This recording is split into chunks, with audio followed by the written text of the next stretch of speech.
వక్రతుండ మహాకాయ సూర్యకోటి సమప్రభ నిర్విఘ్నం కురు మే దేవా సర్వకార్యేషు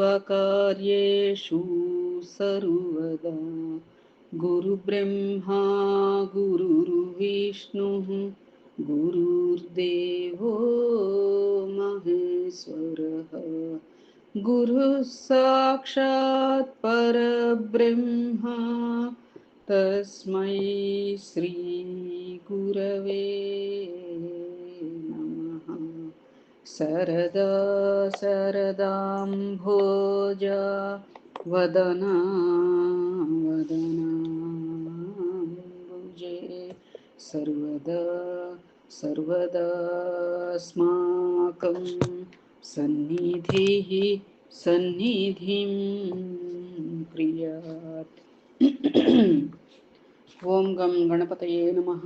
సద్గురవే నమః. శ్రీ మహాసరస్వత్యై నమః. ఓం ద్రాం దత్తాత్రేయాయ నమః. ఓం శ్రీ సాయిరామ్. ఓం నమః ప్రణవార్థాయ శుద్ధ జ్ఞానైకమూర్తయే నిర్మలాయ ప్రశాంతాయ దక్షిణామూర్తయే నమః. శ్రీ అక్కల్కోట స్వామి సమర్థ లీలామృతం 49వ అధ్యాయ ప్రారంభం. సాధకులారా, శ్రీ దత్తాత్రేయ సాంప్రదాయంలోని గురువులు మహాత్ములు అందరూ ఒక విధముగా చిత్ర విచిత్రమైన రీతులతో శిష్యులను పరీక్షించుచుందురు. శిష్యులు ఓర్పుతోనూ శ్రద్ధతోనూ వారిని సేవిస్తే ఆ మహాపురుషుల దర్శనం అనుగ్రహం సంపూర్ణంగా లభిస్తాయి. పరీక్షకు నిలవలేకపోయినా, ఓర్పును కోల్పోయినా, శ్రద్ధ లోపించినా వారి అనుగ్రహం దొరకడం దుర్లభం.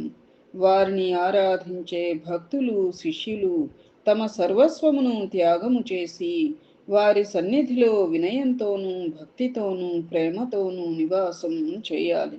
సర్వజీవులయందు ప్రేమాభిమానములను దయను కలిగి ఉండాలి. గురువుల శరీర స్పర్శ ద్వారా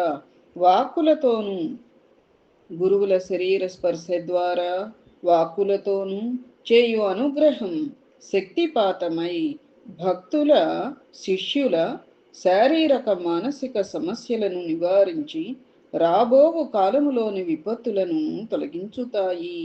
అది గురువుగారి యొక్క దర్శనం, స్పర్శనం, భాషణం ఇటువంటివన్నీ కూడా ఎంతగా ఉపకరిస్తాయి అంటేట చూడండి, అది ఒక శక్తిపాతంలాగా అనుభవం అవుతుంది. భక్తులకి శిష్యులకి కూడా అనుభవం అయ్యి శారీరక మానసిక సమస్యలు కూడా తొలగి ఇంకా ఏవైనా విపత్తులు వచ్చేవి ఉంటే అవి కూడా తొలగిస్తాయి అని. ఈ సాంప్రదాయంలో శిష్యులుగా చేరడం ఎన్నో జన్మలలో చేసుకున్న పుణ్యఫలము వలననే లభిస్తుంది. ఎందుకంటే ఈ సాంప్రదాయంలో శిష్యులను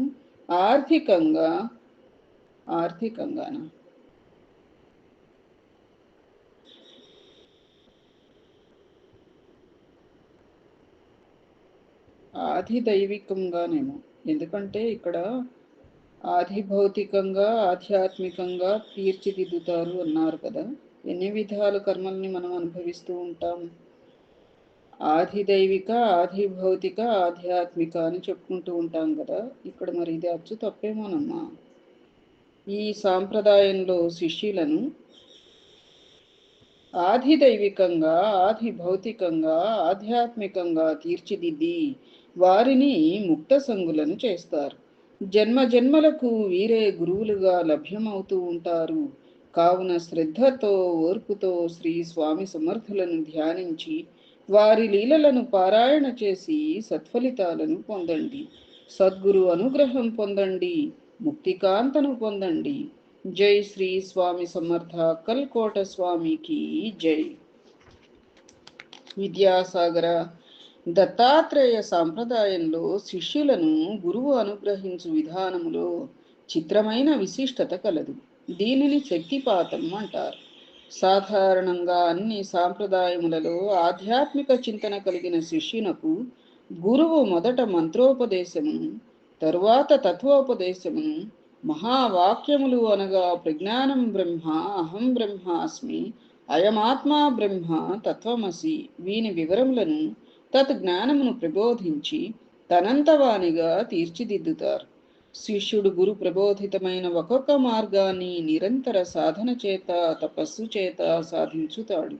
అలా ఒక్కొక్క స్థానాన్ని దాటిన శిష్యులకే గురువు ఈ మహావాక్యములను ప్రబోధం చేసి గురుస్థానాన్ని అలంకరింపచేసి అధికార పట్టాన్ని ఇస్తారు. తిరిగి వీరు ఇదే విధంగా తమను చేరిన శిష్యులను ఉద్ధరిస్తారు. ఈ క్రమంలో శిష్యుడు ముక్తసంగుడుగా మారుటకు సుదీర్ఘకాలం పట్టవచ్చు, లేక అనేక జన్మలు మారవచ్చు. జన్మ జన్మాంతర యోగ సాధన కలిగిన వాడు అతి స్వల్పకాలంలోనే ఈ స్థితికి అర్హుడు కావచ్చు. విద్యాసాగర, అయితే దత్త సాంప్రదాయంతో శిష్యుడు శుద్ధ భక్తితో నిర్మల మనస్కుడై గురువు వైపు ఒక్క అడుగు వేస్తే చాలు. ఆ గురువులెవరైనా కావచ్చు, వాని వైపు 9 అడుగులు వేస్తారు. శక్తిపాతం ద్వారా శిష్యుని అంతరంగంలో నిద్రావస్థలో ఉన్న శక్తిని జాగృతం చేస్తారు. వీని జ్ఞానాన్ని చైతన్యవంతం చేసి వానిని పరమోత్తమమైన జ్ఞానిగా తీర్చిదిద్దుతారు. తద్వారా శిష్యుని తనంత వానిగా, ఒక్కొక్కసారి తనకంటే గొప్పవానిగాను చెయ్యగలరు. సాధారణంగా ప్రతి సాధకునకు నిరంతరమైన కృషి చేత కుండలిని శక్తి జాగృతమవుతూ ఉంటుంది. అయితే అది అనాహత చక్రమును చేరి అనాహత నాదములో లయమై అక్కడే ఆగిపోతుంది. కొందరికి మాత్రం సహస్రారం వరకు చేరి సిద్ధి లభిస్తూ ఉంటుంది.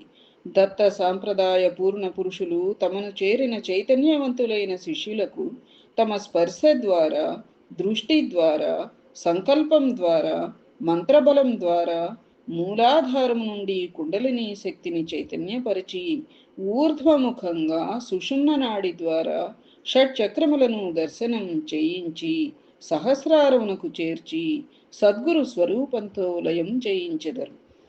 అక్కడ జీవుడు పరమాత్మతో లయమై సమాధి పొందును.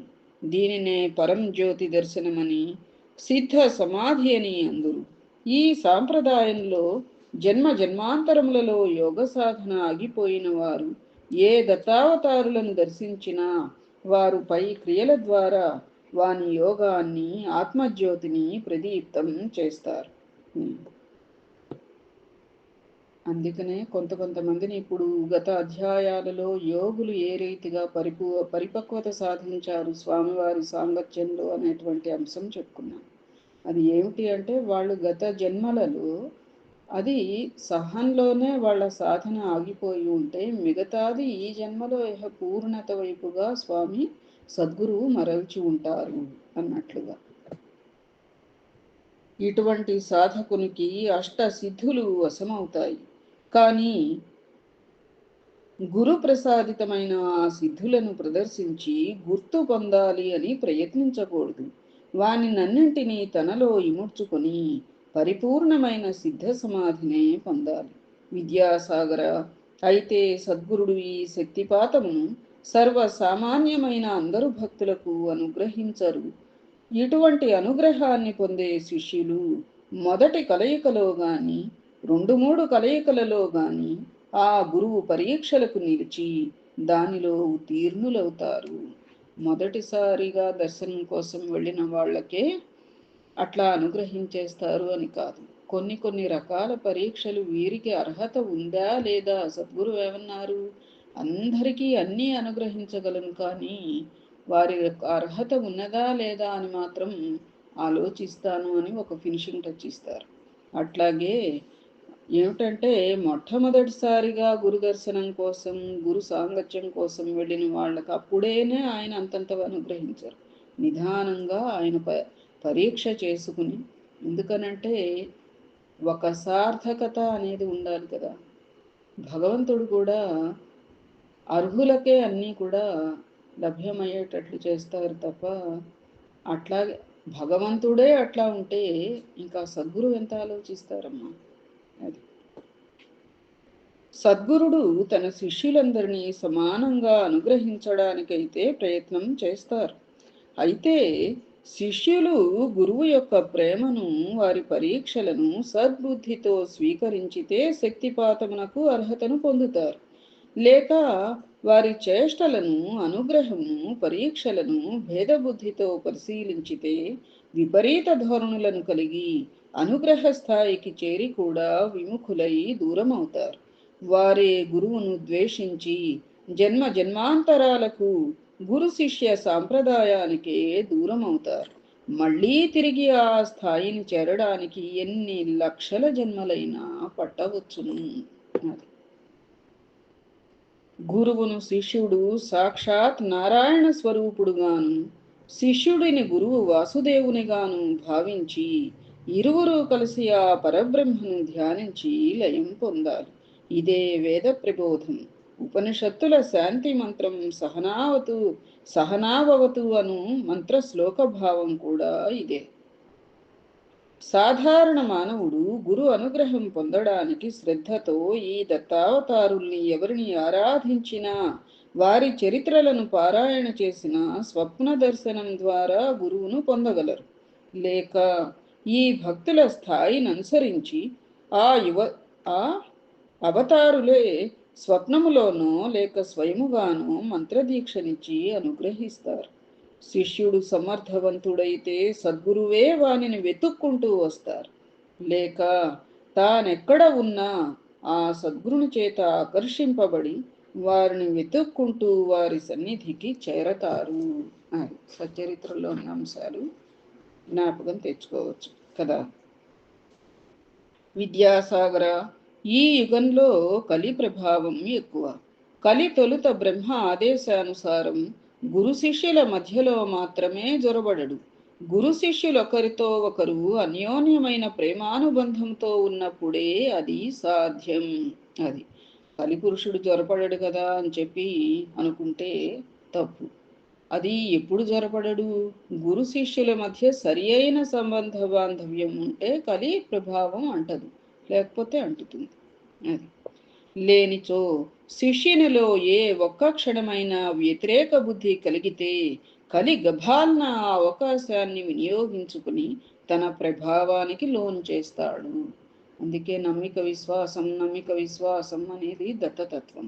అది లేకుండా కొంచెమన్నా ఎమరపాటు ఉన్నామా అంటే కలి ప్రభావం అవగతమవుతూ ఉంటుందన్నమాట. అప్పటిదాకా దేవుడుగా కనిపించిన గురువు దయ్యంలా గోచరిస్తాడు. వారి చర్యలన్నీ వికృతంగాను విపరీతంగాను గోచరిస్తాయి. కలి క్రమక్రమంగా వానిని పూర్తిగా తన దాసునిగా చేసుకుంటాడు. అయితే శ్రీగురుడు మరల వానిని రక్షించడానికే ప్రయత్నిస్తూ ఉంటాడు. ఆ శిష్యునికి ఏ ఒక్క క్షణమైనా గురు సాన్నిధ్యానుభవ ఆనందం స్ఫురణకు వస్తే వాని మనస్సు అటువైపు తిరిగితే చాలు కలి దూరమవుతాడు. ఇటువంటి పరిణామం కలి ప్రభావానికి లోనైన శిష్యునిలో రాకపోతే గురు అనుగ్రహం దుర్లభమవుతుంది.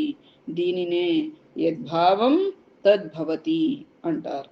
కావున విద్యాసాగర, ఈ కలి విషయంలో ప్రతిక్షణం శిష్యుడు జాగరూకతతో మెలగాలి.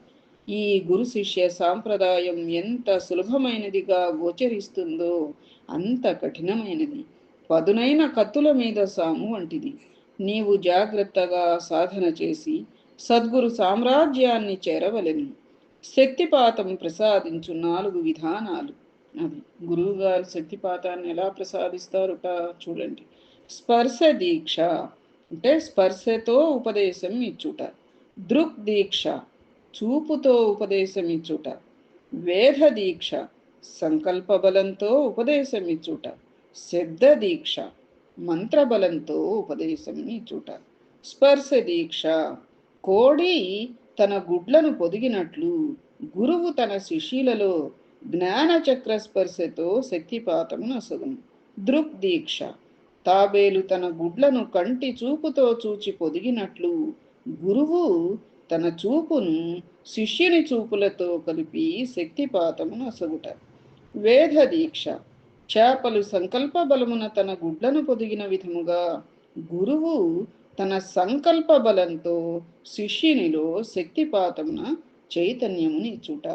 అది ఎందుకు మంత్రాన్ని ఉపదేశించరు, ఉపదేశాలేమీ అవసరం లేదు అని సద్గురు ఎందుకంటారో ఇప్పుడు అర్థమైందా?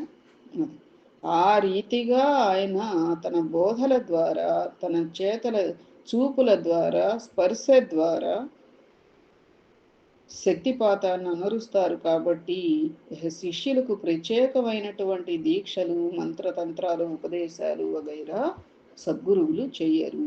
అదే దత్తతత్వం. అవసరమైతే చేస్తారు, చాలా రేర్ కదా మనం చదివినంత వరకు. శబ్ద దీక్ష.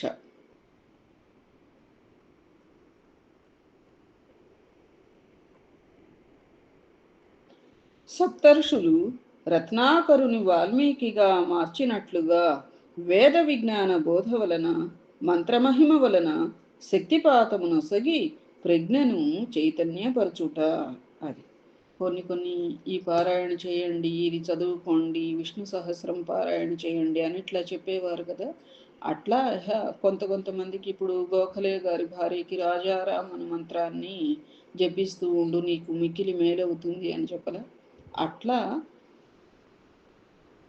ఎవరికి ఏది అవసరం అనేది సద్గురువే చేస్తారు అనే నమ్మకం శిష్యులకి ఉండాలి. వారు ఏ రీతిగా అయినా శక్తిపాతాన్ని వనర్చగలరు అనేదైతే తథ్యం. శక్తిపాతం పొందిన సాధకుడు స్పృహ కోల్పోవుట గాని, శరీరం కంపించడం గాని, అమితమైన ఆనందముతో గాని, శరీరం గగుర్పాటు పొందుట గాని, విపరీతమైన చెమటలు పట్టుట గాని, శరీరం అమితోత్సాహం కలుగుట వలన తాను శక్తిపాతం పొందుచున్నట్లు అనుభవమును పొందును. అది మనోవాకాయ కర్మ విషయములన్నీ శూన్యమగును.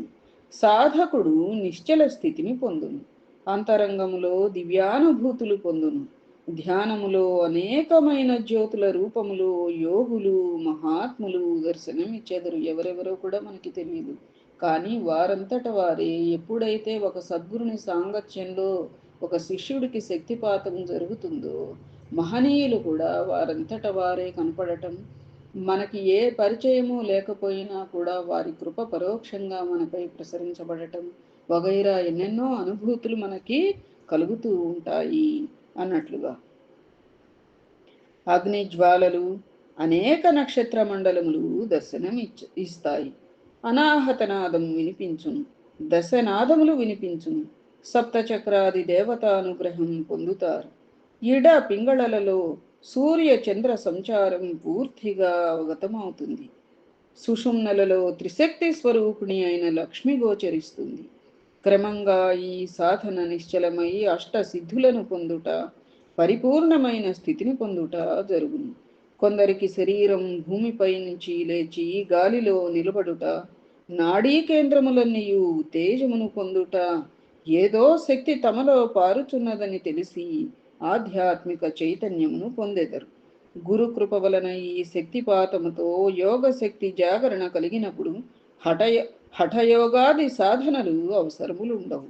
ఈ శక్తి వల్లనే సప్త చక్రములను దర్శించి పరిపూర్ణ యోగ స్థితిని పొందుతాడు. అష్టాంగ యోగ ప్రావీణ్యాలు ఏవీ అక్కర్లేదు, నీ గురువు ఎందే సంపూర్ణ దృష్టి నిశ్చలంగా నిలుపు అని చెప్పరా సద్గురు. దాని అర్థం, పరమార్థం ఇదే అన్నమాట.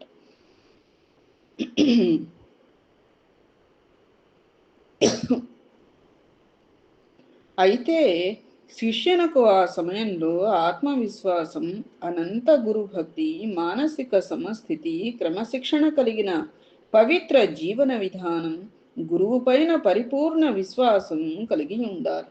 ఈ శక్తిని సంపాదించిన శిష్యుడు తాను గురుడై తన శిష్యులకు ఈ విధంగానే అనుగ్రహించే శక్తి పొందగలడు.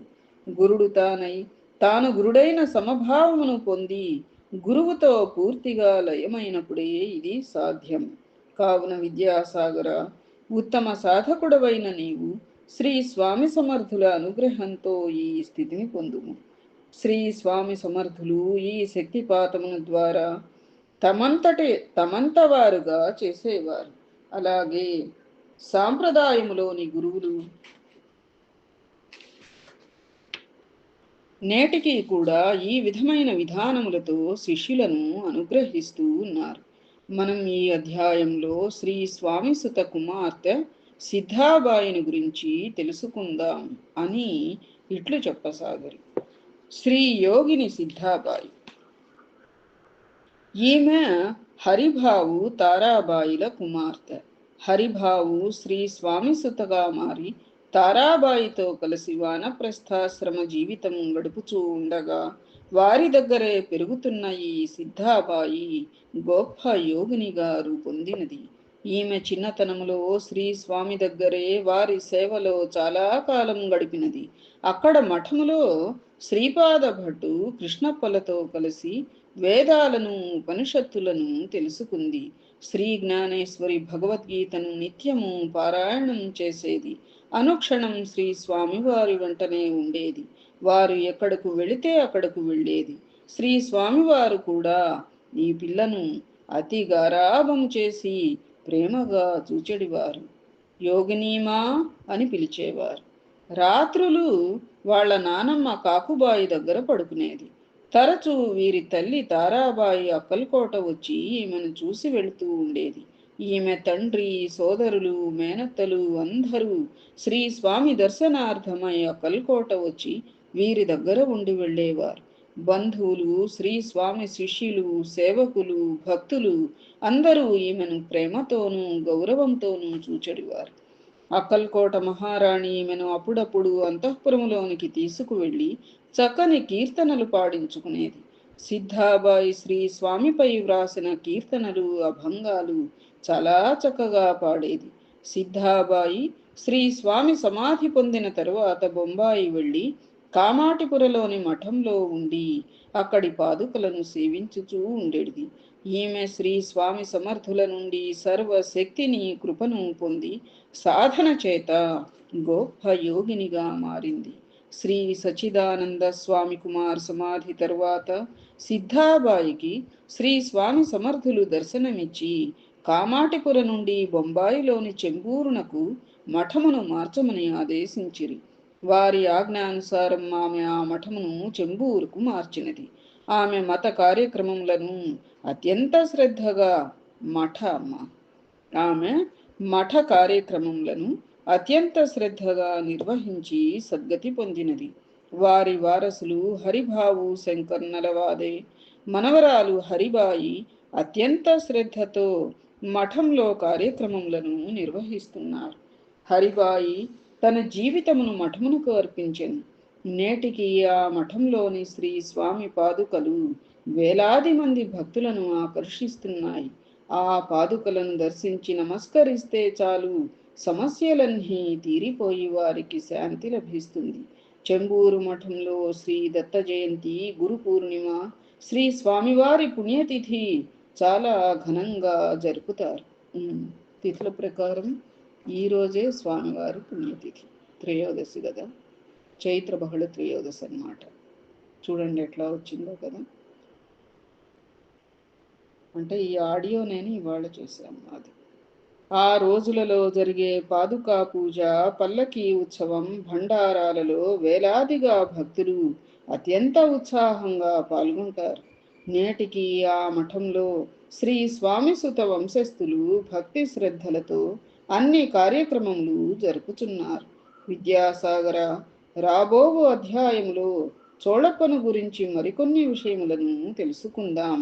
దత్తం భజే గురు దత్తం భజే, దత్తం భజే గురు దత్తం భజే, దత్త ప్రేమ గురుదత్తం భజే, అనసూయనందన గురుదత్తం భజే. ఇది విద్యాసాగర శ్రీ నిత్యానంద యోగి సంవాద రూపమున శ్రీ దత్తాత్రేయ సంప్రదాయ శిష్య పరంపరలోని శ్రీ శ్రీ శ్రీ స్వామి విఠలానంద సరస్వతి మహారాజ్, శ్రీ విఠల్ బాబాజీ విరచిత శ్రీ అక్కల్కోట స్వామి సమర్థ లీలామృతం 49వ అధ్యాయం సంపూర్ణం. ఏతత్ఫలం సర్వం సద్గురు చరణారవిందార్పణమస్తు. సద్గురవే నమః. శ్రీమాత్రే నమః. ఓం ద్రాం దత్తాత్రేయాయ నమః. శుభం భూయాత్.